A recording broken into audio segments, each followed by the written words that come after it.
começando a nossa aula 6, Introdução a JavaScript.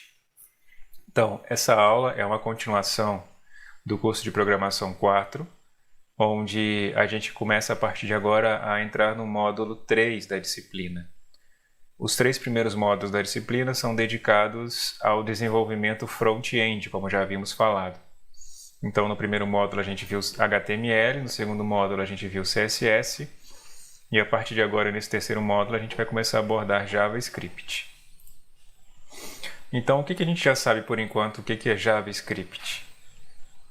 O que a gente já tinha falado nas primeiras aulas é que ele faz parte daqueles 3 pilares do desenvolvimento front-end. Então, recordando, havíamos falado que enquanto o HTML é responsável por definir uma estrutura básica de uma página e o CSS vai definir o estilo, o visual dessa página, o JavaScript é responsável por definir o comportamento da página, né? Ele adiciona interatividade e comportamento da página reagindo às interações do usuário.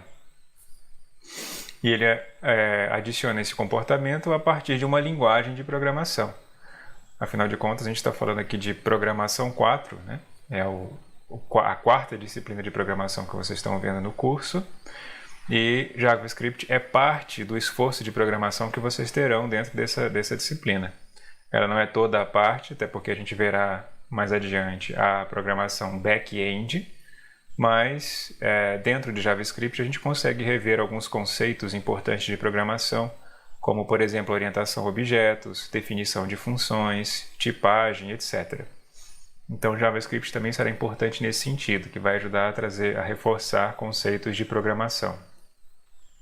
O que a gente ainda não sabe sobre JavaScript, né, talvez, seria que, bom, é uma linguagem de script, isso quer dizer que é uma linguagem interpretada, ela não é uma linguagem compilável, não é como C, onde você primeiro escreve o código, depois compila e depois executa. Essa é uma linguagem que você escreve o script, né, você escreve a sequência de comandos que precisam ser executados, e esses comandos são executados do lado do cliente. O cliente, nesse caso, seria o seu navegador. Portanto, o JavaScript depende das capacidades e configurações do seu navegador. Ou seja, depende da habilitação do seu navegador de executar script. Certo? Isso varia de navegador para navegador, mas o que, de maneira geral, nos últimos anos, tem sido abrangentemente habilitado na maioria dos navegadores, né? Com algumas limitações, como vamos comentar daqui a pouco. Outra característica de JavaScript é que ela é uma linguagem dinâmica, e sendo dinâmica, ela também é uma linguagem fracamente tipada. Como assim? Ela é uma linguagem dinâmica porque ela permite, por exemplo, diferentes atribuições de diferentes valores para uma mesma variável ao longo do seu código. E essas variáveis, elas não têm um tipo explícito definido. Você não define explicitamente um tipo para essa variável. Isso quer dizer que é uma linguagem fracamente tipada. Ela, sim, diferencia alguns tipos, ainda que você não precise explicitá-los. Também veremos isso mais adiante. Bom, aqui uma introdução geral do que é JavaScript. Então, resumindo, é uma linguagem de programação que adiciona interatividade às páginas, que roda do lado do cliente, ou seja, a partir do navegador, e que é fracamente tipada. Agora, o que não é JavaScript? Bom, em primeiro lugar, JavaScript não é Java e não tem necessariamente nada a ver com Java, a não ser alguma semelhança na sintaxe. Na verdade, JavaScript nasceu ali em meados de 1995, criado para um ambiente de browser Netscape, e era chamado originalmente de LiveScript.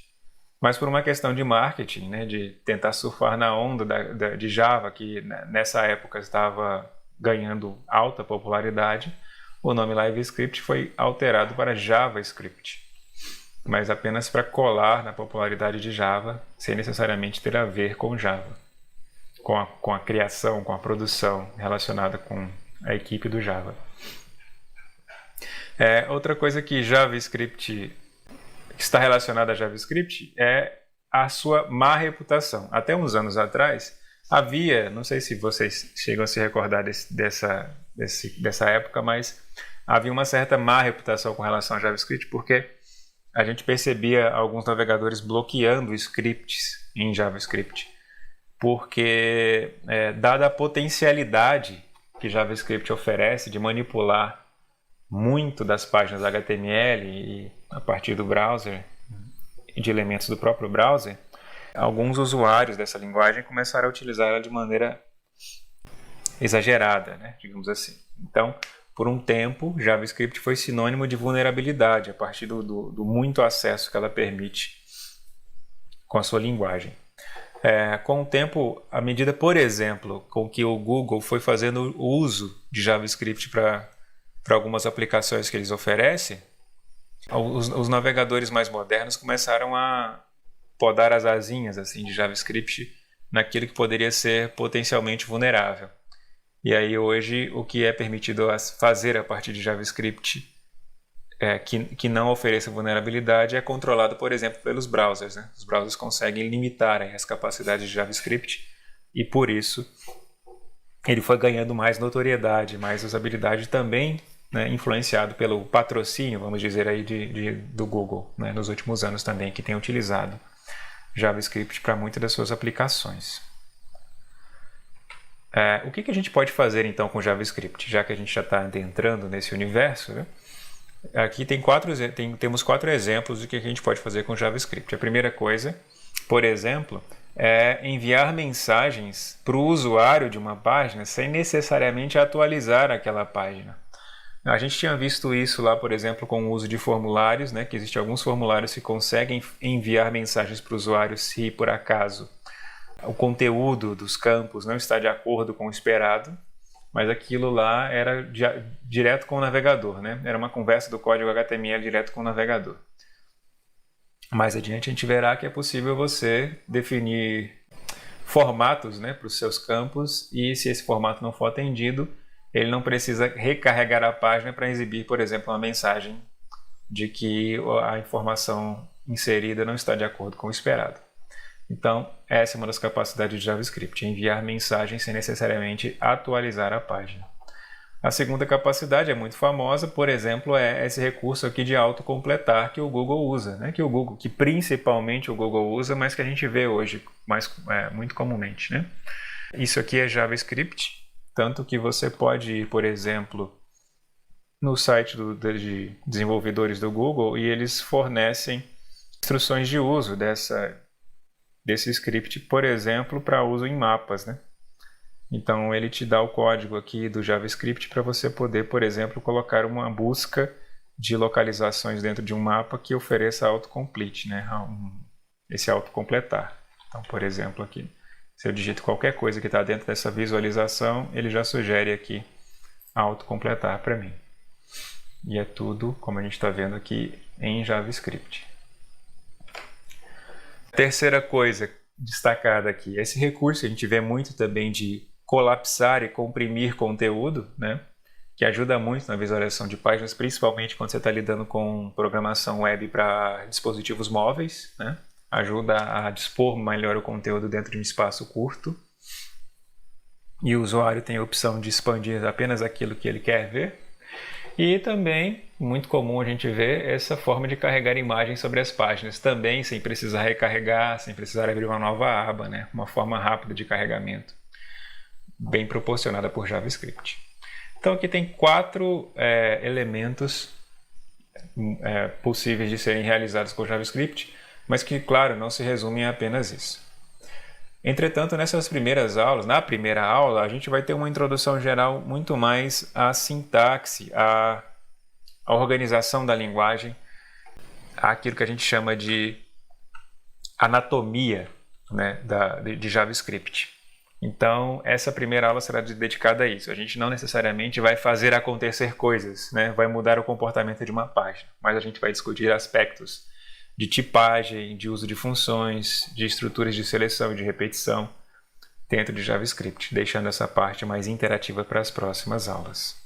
Bom, primeiramente vamos começar por onde a gente adiciona o script dentro de uma página HTML. A gente tinha visto lá em CSS que a gente poderia tanto colocar a tag style, geralmente lá dentro da tag head, como também invocar o estilo dentro de uma tag específica, né? Quando você quisesse adicionar um estilo a um elemento específico HTML na página, mas também você poderia importar uma folha de estilos .css, ou seja, importar um arquivo para dentro da sua página, que daria também na mesma, né? Com JavaScript é a mesma coisa.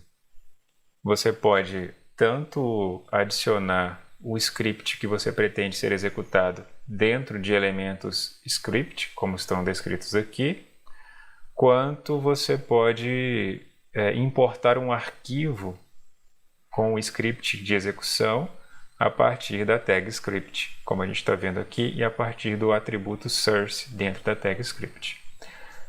Independente da forma como você vai fazer isso, a decisão de onde que isso aqui vai geralmente varia entre colocar isso dentro da tag head ou no final da tag body, ou seja, antes do fechamento da tag body. A decisão de onde você vai colocar o seu script depende muito do tipo de aplicação que você quer executar, né? Do tipo de comportamento que você quer executar. Por exemplo, se o seu comportamento do seu script precisa ser executado antes do carregamento da página, então é bom que você coloque seu script dentro da tag head. Agora, se o seu comportamento depende do carregamento total da sua página para poder ser executado, então é bom que você coloque ele antes do fechamento da tag body. Certo? Então, se for o contrário, por exemplo, se o seu script depende do carregamento da sua página, então colocar ele antes pode atrasar a sua página. Da mesma forma, se você quer que ele faça antes, colocar ele depois também pode atrasar a sua página. Ou pode até atrasar o carregamento da sua página pelo download, né, pelo tempo que ele leva, por exemplo, para carregar os seus scripts. Bom, independente disto, vamos mostrar aqui de que maneira a gente vai trabalhar, não só de que maneira a gente vai trabalhar os exemplos de hoje, como é que a gente vai visualizar as diferentes características que a gente vai abordar dentro da linguagem, bem como visualizar essa questão do posicionamento do script dentro de uma página. Então eu tenho aqui mais uma vez o Atom para a gente trabalhar com os exemplos. E a partir do Atom, a gente também vai visualizar o comportamento, né, que na verdade ainda não vai haver tanto assim um comportamento, mas a gente vai ver a interpretação do código em tempo real a partir da página carregada. Então a nossa página aqui não tem nada, né? É uma página HTML simples, né, com head, com body, mas que nesse momento a única finalidade dela é demonstrar as diferentes formas de você inserir um script JS, né, JavaScript. Aqui você percebe que temos duas inserções dele em sequência. Uma delas por arquivo e outra delas com a opção de você colocar a codificação dentro da tag do script. Esse arquivo está localizado aqui no mesmo diretório de onde está a página HTML, como também poderia ser localizado dentro de uma pasta, como os outros exemplos seguirão dessa maneira. Mas o que temos lá nesse arquivo, nesse script? Temos uma declaração de uma variável e temos a impressão de uma mensagem na tela, né? A gente vai usar a partir de agora, nessa aula, esse comando aqui para printar conteúdo na tela, console.log. Bom, por que a gente vai usar console.log? Porque a gente vai visualizar esses comandos a partir da ferramenta de inspeção de códigos do Google Chrome. Então aqui eu tenho a minha página HTML aberta, ela não tem nada, né? De fato ela não está mostrando nada em HTML aqui, mas se eu for aqui em inspecionar código, ou Ctrl+Shift+I, abre aquela janelinha que a gente já tinha conhecido dentro do conteúdo de CSS, mas a gente quer ver aqui console apenas. Então aqui no console a gente já vê o que estava sendo feito nos scripts que estavam inseridos nessa página. Então uma das coisas que a gente pode perceber também, vamos lá de novo, aqui no script, no arquivo do script, você tem uma declaração e um print, né? Um console.log aqui printando o Oi Mundo, e aqui tem o Oi Mundo. E ele também está imprimindo um 5 aqui. Por que ele está imprimindo um 5? Veja que foi declarada uma variável, daqui a pouco a gente vai ver essa questão das variáveis, e que lá no código, nessa segunda inserção de script JS aqui, também está sendo impressa a variável x. Então perceba que mesmo eu tendo duas formas diferentes de inserir script dentro da minha página, ele considera como se fosse uma coisa só. Não é como se o que está contido aqui nesse arquivo JS fosse independente do que está sendo chamado aqui nessa linha de código. Ele considera tudo dentro de um escopo só, como se fosse uma sequência. Então, ele está executando isso, inclusive, top-down, né? De cima para baixo. Então, é como se isso aqui tivesse, na verdade, aqui na sequência. Certo? É tudo um contexto só. Por isso que a gente está vendo isso aqui, mesmo estando em inserções separadas, vamos dizer assim, né? Isso mesmo, o Oi Mundo estando nesta inserção e a impressão do X estando nessa inserção. Então a gente vai trabalhar com esse console aqui na aula de hoje justamente para ver a reação às modificações que a gente for fazendo aqui nos scripts do lado esquerdo. Então, até para ficar mais fácil de visualizar, a gente pode colocar ele aqui solto, né, numa janelinha separada. E aí, a partir dessa janelinha separada, a gente pode até aumentar aqui a fonte para ficar de melhor visualização. Ok? Então, a partir de agora, a gente vai trabalhar com esse exemplo. Então, esse exemplo 1 era tão somente para mostrar as diferentes inserções de script, né? Então, isso aqui poderia, inclusive, estar lá na tag head, como a gente tinha comentado. E isso aqui está lá no final da tag body, como também a gente tinha comentado, né? Só esqueci de mandar isso daqui também junto. Que funciona do mesmo jeito, né? Inclusive ele faz referência da origem de cada uma das execuções aqui do console, né? Então ele está dizendo que esse Oi Mundo foi invocado a partir lá do arquivo .js, e esse 5 foi invocado a partir da linha 18 do meu código HTML, né? Mas ele considera, mais uma vez, tudo como se fosse um contexto apenas. Vamos passear aqui um pouco sobre a anatomia básica de um script. Vocês não vão ter dificuldade de compreender isso aqui, porque essas características aqui elas estão presentes na maioria das linguagens que vocês já viram até agora, né? Segundo o que vocês me falaram, vocês viram Python em programação 1, e já viram C e C++ aqui e ali, né? Seja em estrutura de dados ou em programação 2. Então, assim como essas linguagens que eu mencionei, JavaScript também é case sensitive. Isso quer dizer que variáveis que apresentam o mesmo nome, mas que têm letras maiúsculas ou minúsculas, são consideradas variáveis diferentes. Então, nenhum segredo até aqui.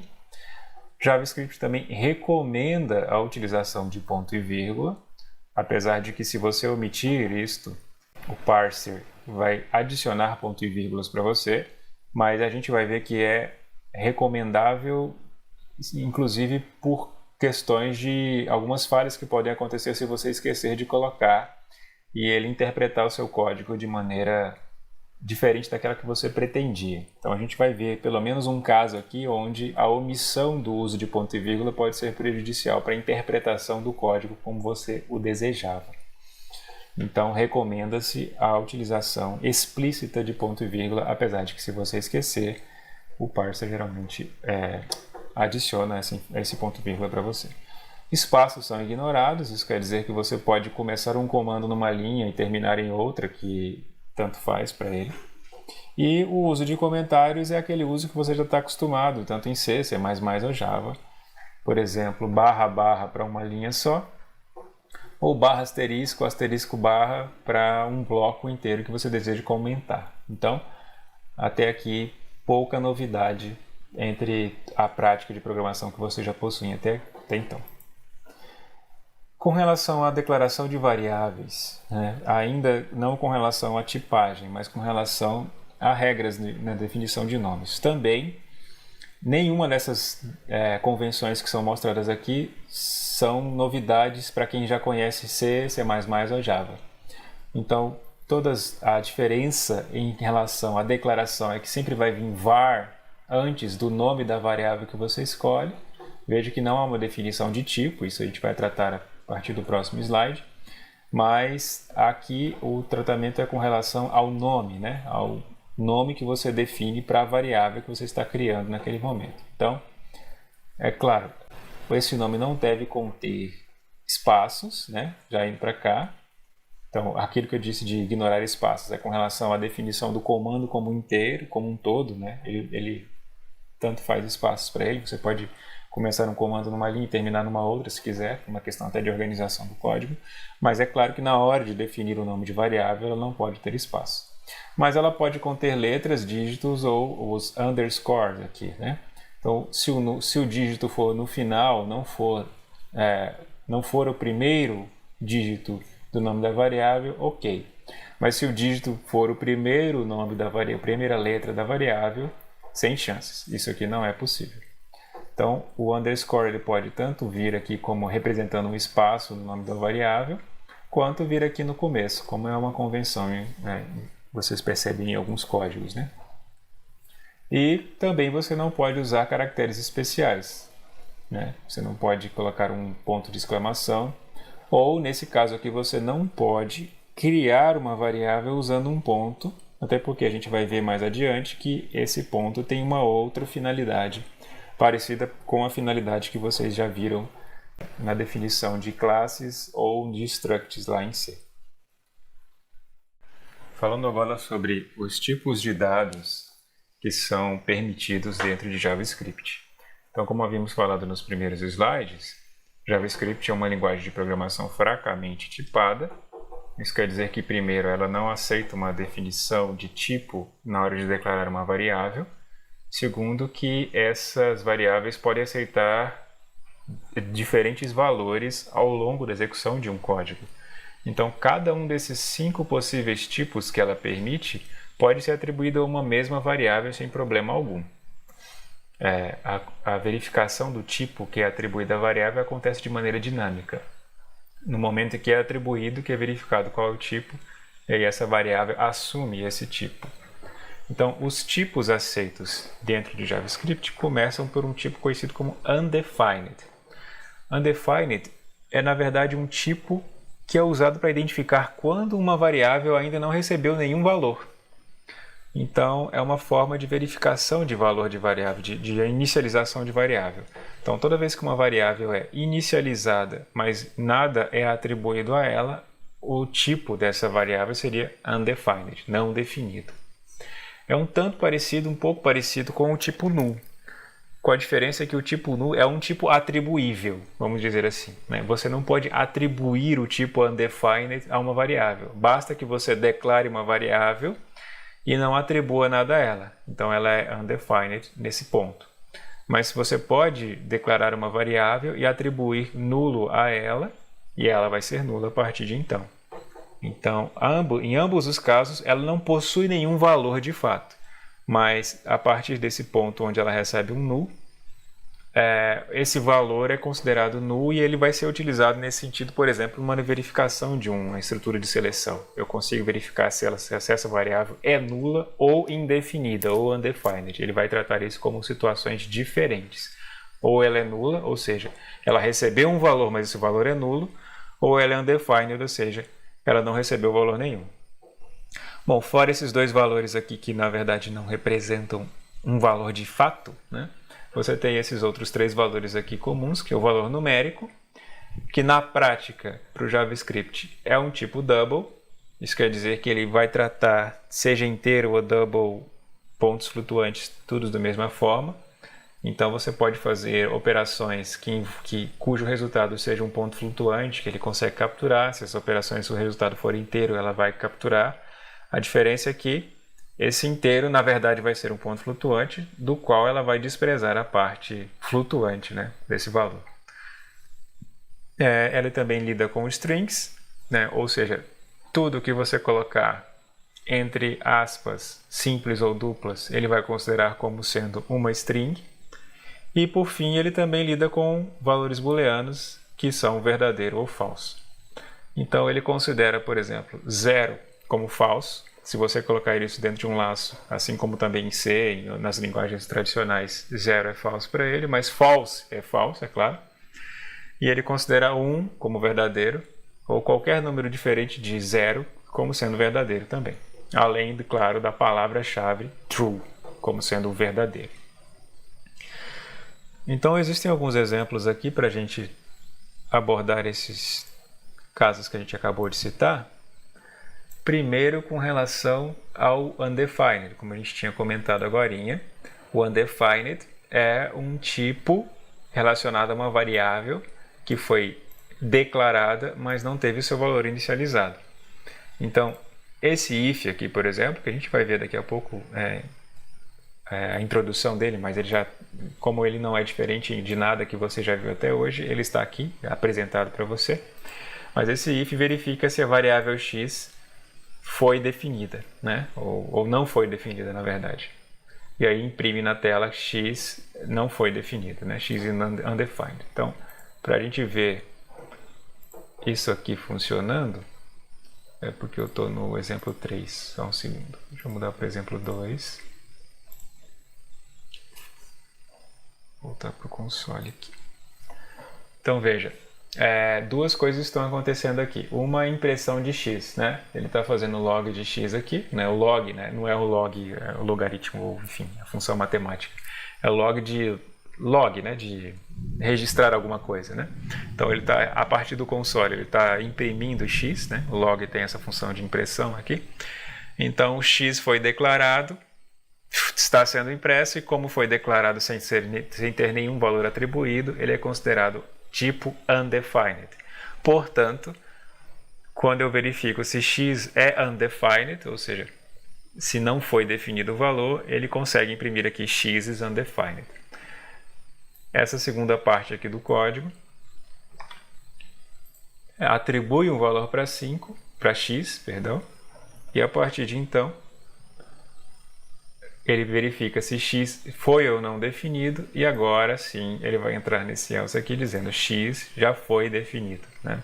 Então x já não é mais undefined a partir do momento que ele recebeu um valor. Então o undefined tem uma característica importante, que é verificar em certo ponto do seu código se uma variável teve um valor recebido ou não, né? Você pode usar isso como uma forma de verificação de erro, por exemplo, um tratamento de exceção, por exemplo, para verificar se sua variável recebeu ou não um valor naquele ponto que está sendo checado. Um outro exemplo foi preparado aqui também para que a gente possa ver a concatenação de strings que é permitida a partir do JavaScript. Bom, o que temos aqui? Temos um exemplo 3, esse exemplo 3 também tem um script. Nesse script foi declarada uma variável chamada string. Veja, aqui é o nome da variável, não é uma definição de tipo, ok?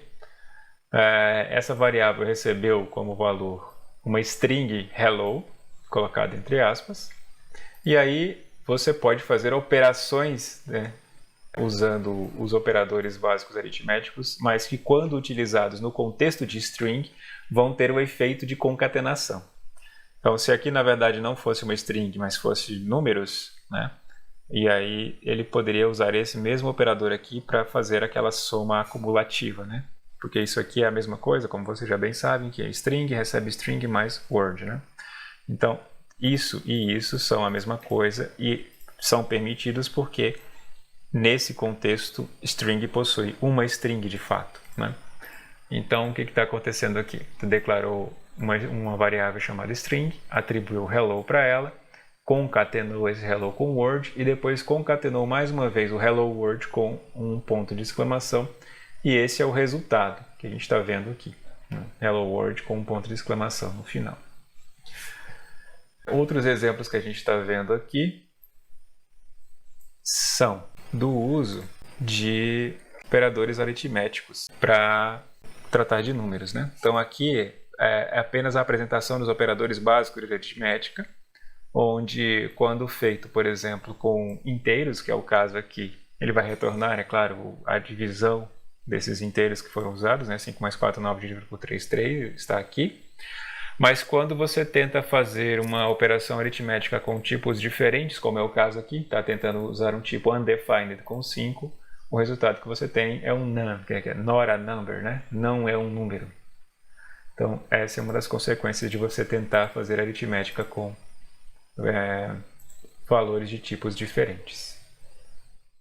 Ok, agora vamos abordar o uso de arrays em JavaScript, de vetores, né? Como a gente também conhece. Bom, também em JavaScript, um vetor é um grupo de múltiplos valores atribuídos a uma única variável, cujo primeiro index, cuja indexação do primeiro valor também é a partir do zero, né? Aquele mesmo esquema que a gente já conhece nas linguagens tradicionais. A diferença é que, como JavaScript é uma linguagem fracamente tipada, você pode, por exemplo, atribuir mais de um tipo a cada uma das posições do seu vetor, do seu array em JavaScript. Então aqui nós temos a declaração de um array, usando a palavra-chave new e chamando array aqui com parênteses, como se fosse um construtor, como a gente está aprendendo lá também em Programação 2. Mas você também poderia nem usar o new, ele também consideraria a criação de um array a partir da variável full aqui. E você também não precisa definir o tamanho para isso. Veja que é dinâmico, ele foi inserindo aqui, como queira, os valores individualmente aqui nas posições 0, 1 e 2, nas 3 primeiras posições do seu vetor full aqui.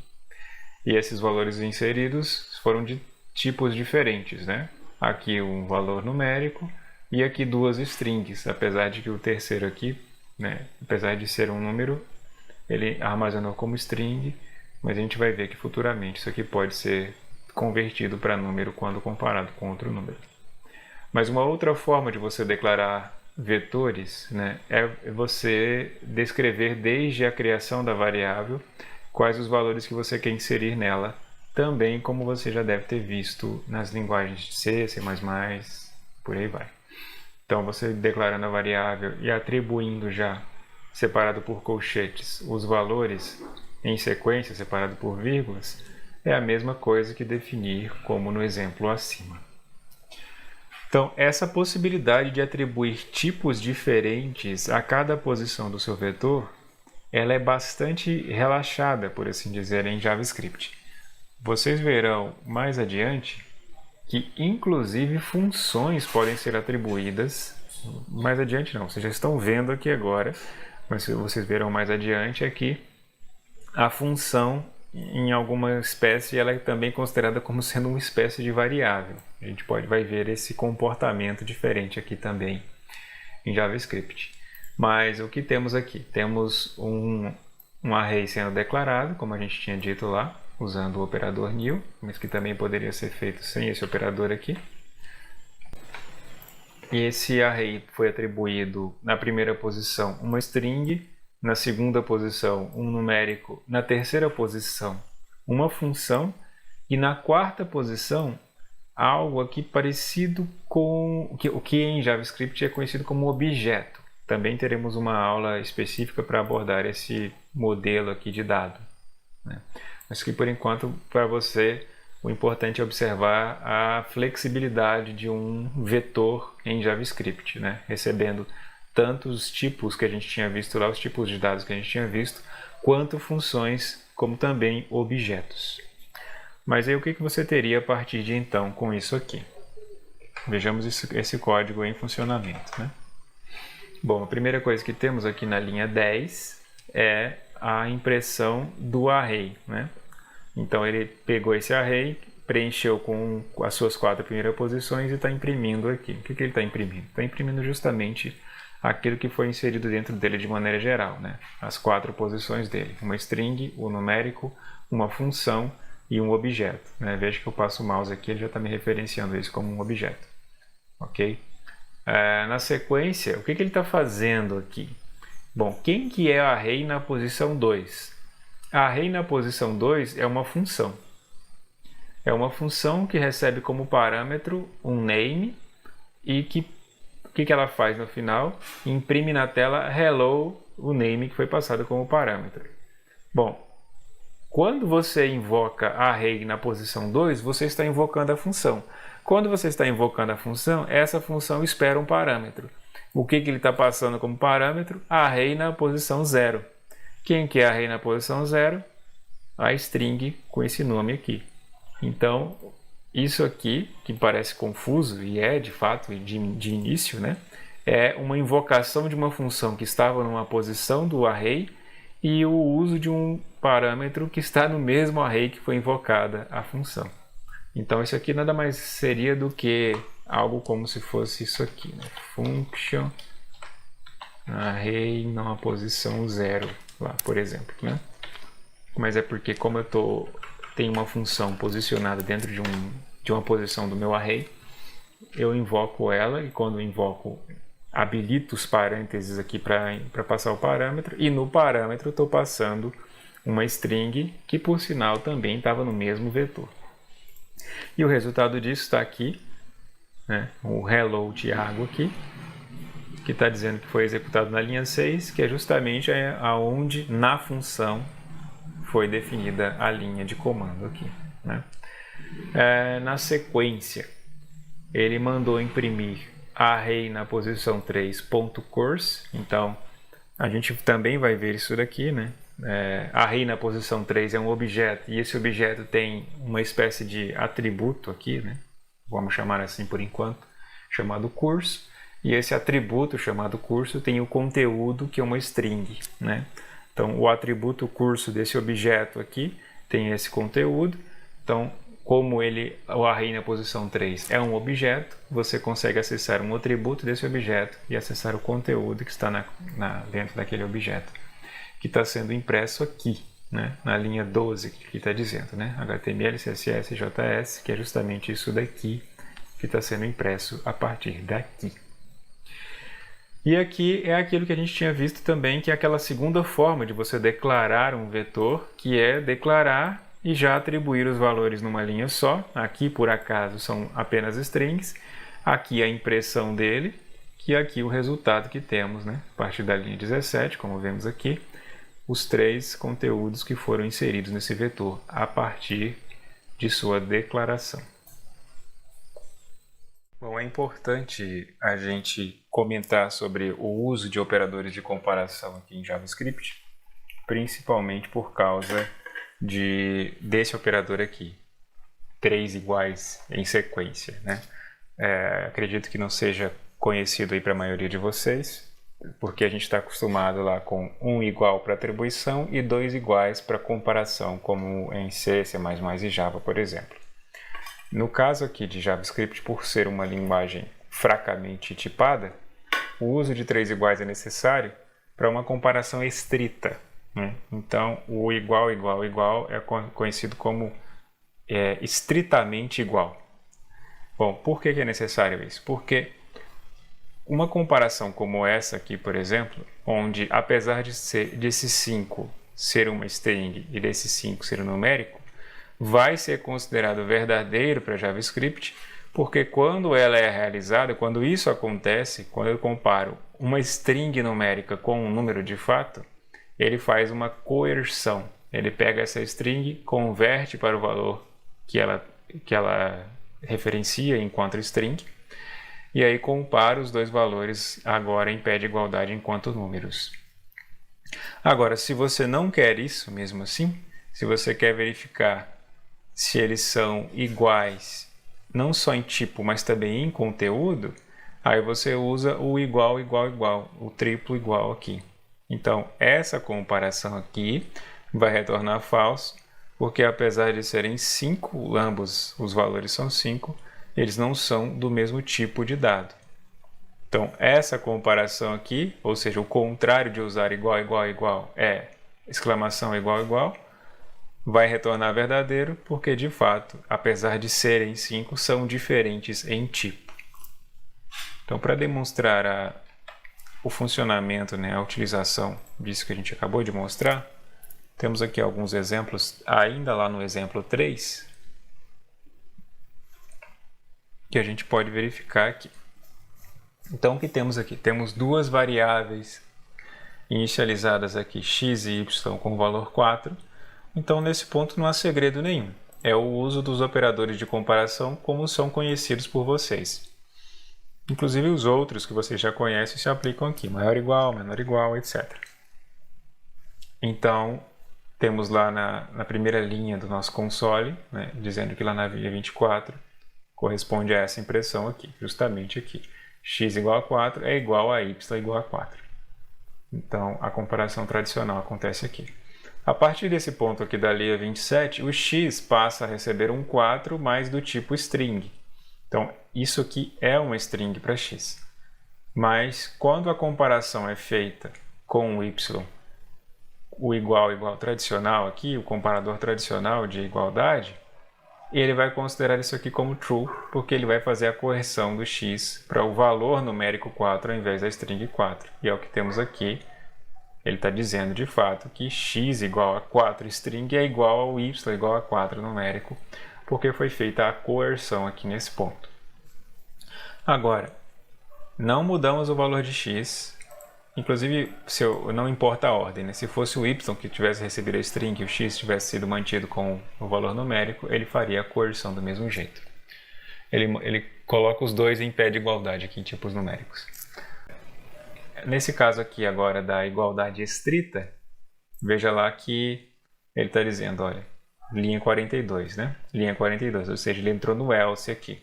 Então ele verificou se o x é estritamente igual a y, e como não foi, retornou falso, ele imprimiu aqui x não é estritamente igual a y, porque apesar de terem o mesmo valor, eles são de tipos diferentes. E é assim que você verifica o conteúdo das variáveis, não só em termos de valor, mas também em termos de tipagem.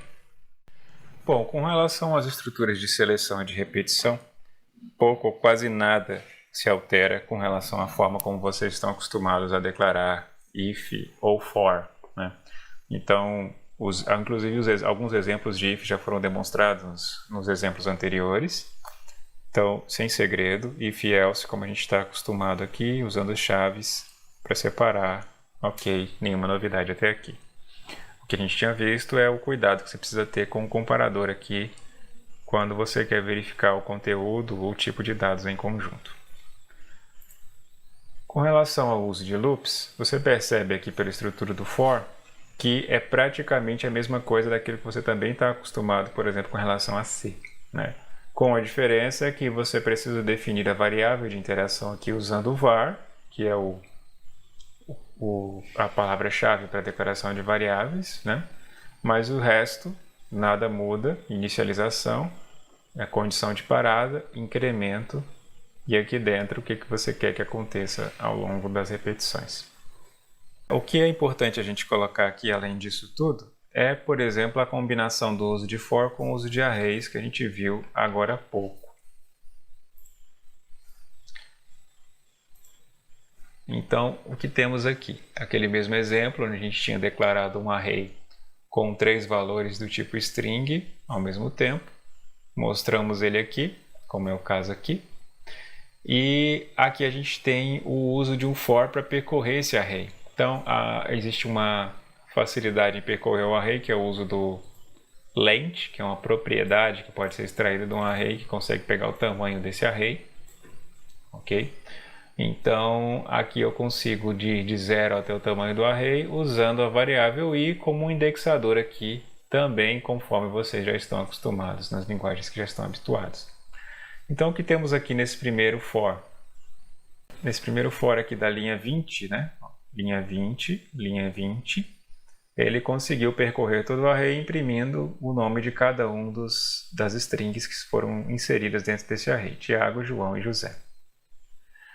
Veja que o uso de array ele é, digamos assim, flexível, né? Porque ele permitiu que fosse adicionado um novo conteúdo aqui nele, numa indexação bem à frente daquilo que estava sendo feita, mas o uso de for não consegue tratar essa distribuição de maneira individual. De maneira que quando você adiciona uma variável, um novo valor, numa posição distante daquelas inicialmente colocadas, o seu vetor vai achar que ele tem o tamanho do último valor que foi colocado. Então, o que vai acontecer na prática? O que aconteceu aqui. Ele imprimiu Tiago, João e José, depois ele imprimiu 97 Hello Undefined, ou seja, ele percorreu as 97 posições posicionadas, localizadas a partir de José até chegar ao Jim aqui, e acabou imprimindo cada uma delas. Né? Claro que um tratamento que você poderia fazer para isso é fazer um if aqui, verificar se names na posição i é undefined, não imprima, se não imprima.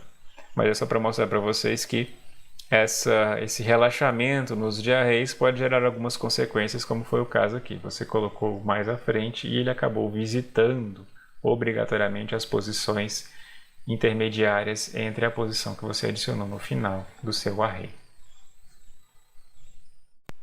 Temos também a utilização de funções, que na verdade é uma parte importantíssima para a criação de scripts JS, e a gente vai ver o uso disso com mais frequência nas próximas aulas. E a definição de função em JavaScript não tem tanta diferença com relação à forma como você utilizava lá em C, C++ em Java. Ela vai ter diferença com relação à invocação dessa função. E como a gente já viu há pouco, a possibilidade de você atribuir funções a variáveis e aí invocar essa função a partir dessa variável. Essa é uma das principais diferenças com aquilo que a gente está acostumado nas linguagens anteriores. Então, o que temos aqui na definição de uma função? Como sempre, a definição do nome da sua função, a quantidade de argumentos esperados para essa função, e é claro que se a linguagem é fracamente tipada, você não vai ter uma definição de tipos para esses argumentos. Isso quer dizer que o add numbers aqui pode tanto receber 2 números inteiros como 2 strings. A diferença é que ele vai tratar, como a gente já tinha comentado, isso aqui de maneira diferente, né? Se forem números passados para A e B, ele vai somar. Se forem strings passadas para A e B, ele vai concatenar as strings. E também você pode ter uma função que não espera argumentos, né? Independente disto, o resto a gente já também está habituado, o uso de chaves e o uso de um return, né, se você quiser que ela retorne para quem estiver recebendo o retorno dessa função. Então, mais uma vez, temos alguns exemplos aqui para mostrar o uso de funções. Temos 2 exemplos aqui, inclusive, de como que a função pode ser declarada, né? A função pode ser declarada da maneira tradicional, como a gente viu aqui agora há pouco, né? Function, a palavra-chave, né?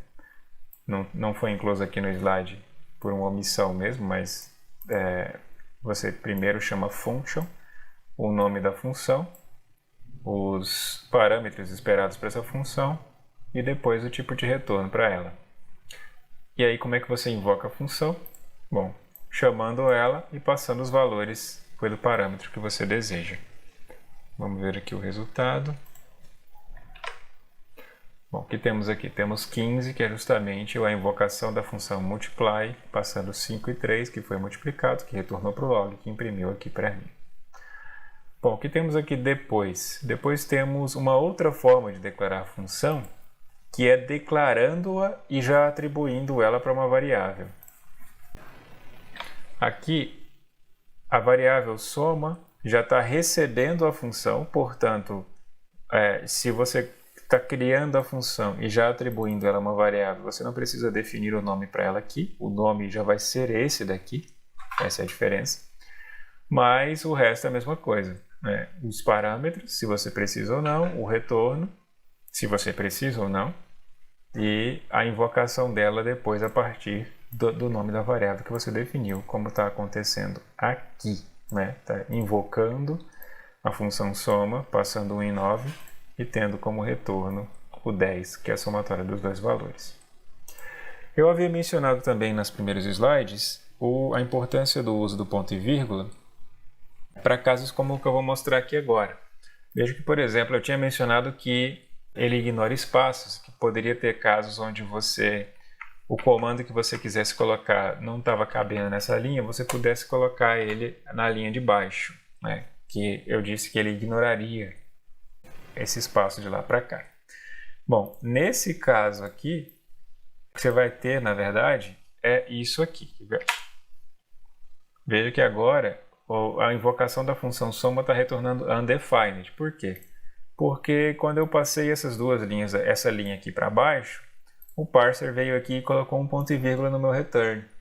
E aí ele está retornando nada, está retornando undefined, né, para a função soma, e isso aqui não está sendo executado. Então, muito cuidado na hora de fazer essa separação de linhas aí, porque muitas vezes o ponto e vírgula inserido automaticamente pode tirar a intenção que você tinha para aquela linha ali específica. Um conceito importante de ser abordado numa aula de introdução a JavaScript é, com certeza, o conceito de escopo. Quando a gente viu lá nos primeiros slides, você viu que tanto faz se eu adicionar um script solitário dentro de uma página, quanto importar um script de outra parte, ele considera tudo como sendo um código só, como a gente viu lá naquele exemplo anterior. Isso pode gerar alguma confusão, principalmente quando você vai adicionando diferentes scripts dentro de uma mesma página, inclusive de diferentes autores desses scripts, de diferentes fontes. Por exemplo, você pode buscar um script do Google para fazer um autocomplete do seu texto. Você pode buscar, sei lá, um script do Facebook para adicionar um botão lá de compartilhar, um script do Twitter, etc. E pode acontecer desses scripts entrarem em conflito, por exemplo, com um script seu, na medida em que esses scripts fazem referências a uma variável que tem o mesmo nome que uma variável sua. Se essas variáveis estão dentro de um mesmo escopo, isso vai acontecer. Se as variáveis têm o mesmo nome e estão dentro de um mesmo escopo, um script vai interferir na variável de outro script, consequentemente. Então, dentro de JavaScript, você tem o conceito de escopo global e escopo local, que é, se não a mesma coisa, muito parecido com aquele mesmo conceito de escopo que você também tinha, principalmente quando você aborda aquele conteúdo de passagem por valor e passagem por referência, né, em estrutura de dados, em uso de ponteiros, né? Então, quando você define uma função, você está definindo um escopo. Quando você define um escopo, as variáveis que são declaradas dentro daquele escopo estão restritas ao escopo, e no momento que essa função deixa de existir, as variáveis daquele escopo também deixam de existir. Então podem existir, inclusive, variáveis com o mesmo nome em escopos diferentes, porque elas serão tratadas como sendo variáveis diferentes, apesar do mesmo nome. Então temos aqui um exemplo da utilização disso que eu estou falando. Bom, o que temos aqui? Primeiro temos, no exemplo 5, a declaração de uma variável message, que tem o conteúdo dela in global, justamente porque essa variável, dentro do script aqui, esse script não tem mais nada além disso, não tem mais nenhum outro script interferindo nisso, né? A página, o exemplo 5, só tem esse script, portanto, todo o código JavaScript é isso aqui e pronto. Então, essa variável foi declarada fora de qualquer função, então essa variável é global. O escopo dela é o escopo global. Portanto, qualquer chamada a ela, qualquer referência a ela em qualquer outra parte do código, que não seja dentro de uma string, vai referir a ela nesse contexto global. Então, aqui na linha 2, ele está imprimindo o conteúdo dela, né? A mensagem no escopo global e o conteúdo dela que está aqui. Então, global message in global, lá na linha 2. Bom, a partir da linha 4 está sendo criada uma função chamada a. E nessa função chamada a foi declarada uma variável message com o mesmo nome da variável do escopo global. Mas dei um problema. Por quê? Você vai ver que, apesar da variável message ter recebido inside a, né, dentro de a, dentro da função a como conteúdo, a gente tem uma segunda impressão aqui da variável message do escopo global. Veja que essa linha aqui 18 está fora da função, a função abre aqui e fecha aqui, e tá depois, inclusive, da invocação da função. A função é criada na linha 4, invocada na linha 17, e esse log aqui foi feito na linha 18 depois dela. Então você vê aqui que a última linha, inclusive, está imprimindo pela segunda vez a mensagem, e a mensagem continua com o mesmo conteúdo in global. Isso quer dizer que qualquer modificação que aconteceu aqui dentro foi restrita ao escopo da função A. E veja que dentro da função A, há uma definição de uma nova função, a função B, e há um uso da variável message. Veja que é o uso da variável. Por que é o uso da variável? Porque ele não declarou novamente. Então, ele não fez var message novamente. Como ele não fez var message novamente, ele chamou message, o que vai acontecer aqui com essa variável? Como ela não está sendo declarada aqui, ele vai buscar aonde ela foi declarada dentro desse escopo, do escopo da função B. Bom, no escopo da função B, essa variável não existe. Então, ele vai para o escopo imediatamente anterior a esse escopo. É o escopo da função A. Bom, no escopo da função A, essa variável existe. Então, ele vai fazer referência à mesma variável.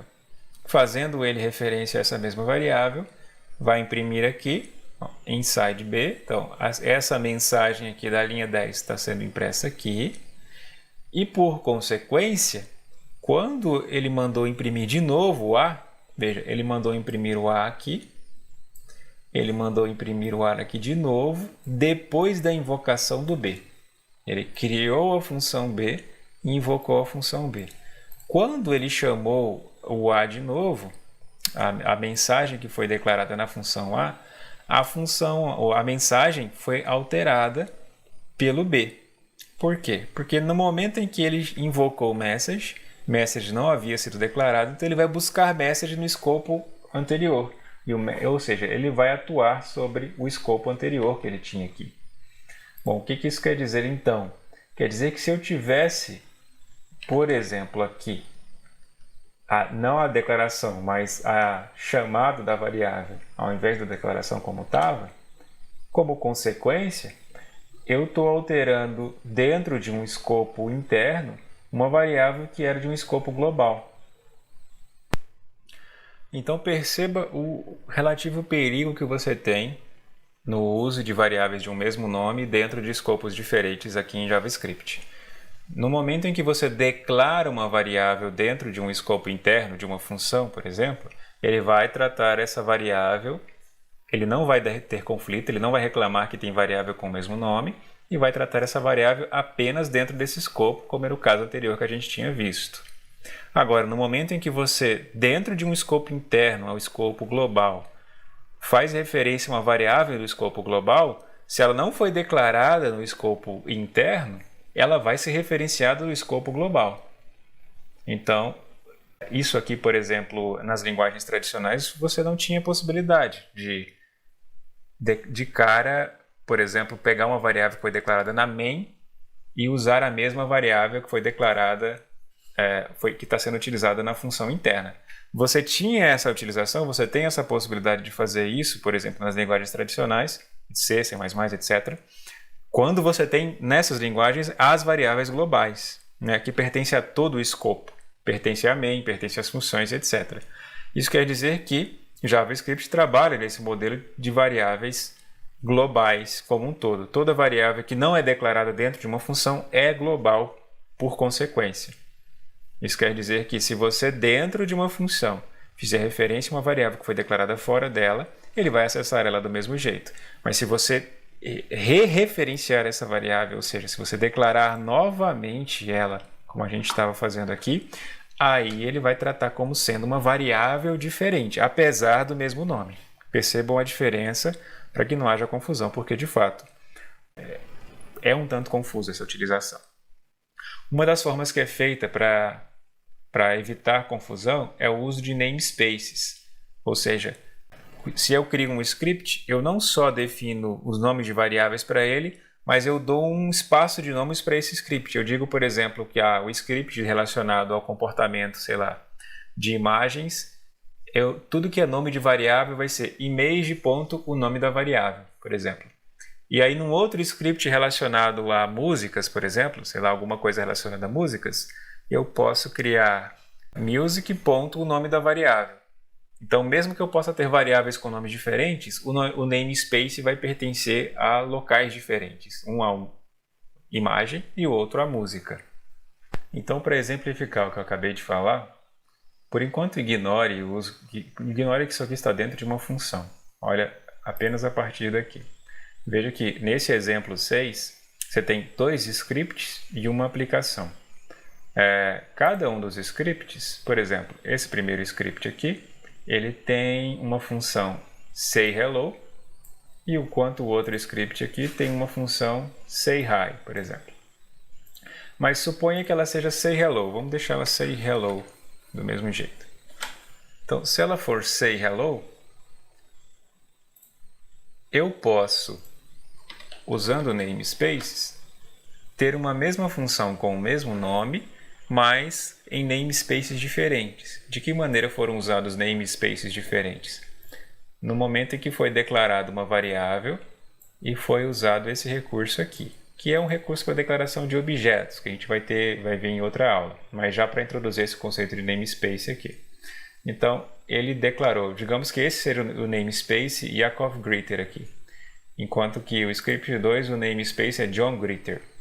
Então, no namespace do Yakov Gritter, ele definiu uma variável name aqui, vamos chamar assim, uma variável greeting, e aí ele criou uma função sayHello, mas que pertence ao namespace Yakov Gritter, enquanto que ele criou uma outra função aqui sayHello, com o mesmo nome, mas que pertence ao namespace John Gritter. Quando ele juntou tudo isso numa aplicação, ele pode chamar as duas com o mesmo nome, mas com namespaces diferentes. Então, da mesma forma como você pode, é claro, criar funções, né, com o mesmo nome de namespaces diferentes, você também poderia usar variáveis com o mesmo nome, mas com namespaces diferentes. Mas no momento em que você usa namespaces, né, espaços de nomes, você consegue diminuir a possibilidade de haver conflitos de nomes com diferentes scripts, no momento em que cada variável está pertencendo ao namespace e essa variável só pode ser invocada a partir daquele namespace. Então, reforçando, quanto mais variáveis no escopo global você tiver, maior a chance de haver colisões, não só no seu próprio código, mas também nos códigos de outros scripts que você for importando para a sua página, né? Porque a gente viu lá que qualquer variável que não está dentro de uma função está, por consequência, no escopo global. E só não vai haver colisão entre uma variável dentro de uma função e a do escopo global se na função você redeclará-la, ou seja, se você colocar ela com o mesmo nome, mas chamando var na frente. Então, se uma variável dentro de uma função tem menor chance de colidir do escopo global, porque tendo ela mesmo nome de uma variável de escopo global, ela vai ser tratada de maneira diferente, então manter variáveis dentro de funções é uma forma de você proteger essas variáveis de colisões com variáveis do escopo global.